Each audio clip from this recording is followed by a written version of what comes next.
nanoma yiphi sound uNkulunkulu mekuphe yona ukuyimodifya okwakho ukuyigcoba ukaNkulunkulu uyabo that's why uNkulunkulu uyakholelwa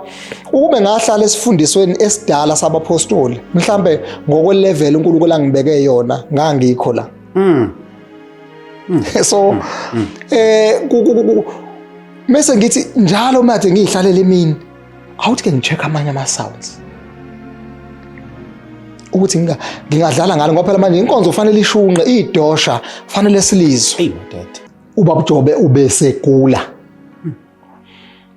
kwafika kuletha intombazane isifile eMaritzburg ngikhumbula kahle abazali bali yantombazane kwakwabakacele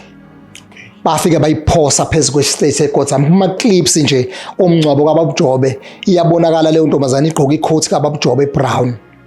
leyo ntombazane yavuka ekufeni wahlabelela uBaba Jobe wahlabelela uBaba Jobe wahlabelela uBaba Jobe wawumuza uNkulunkulu lapho ukuthi ngendlela eheavy ngayo wawuthi mawuthi isandla uze ukuthi ngathi khona into ethintekayo thina siyalazi ifu ligcwala itende silibone literally ligcwala itende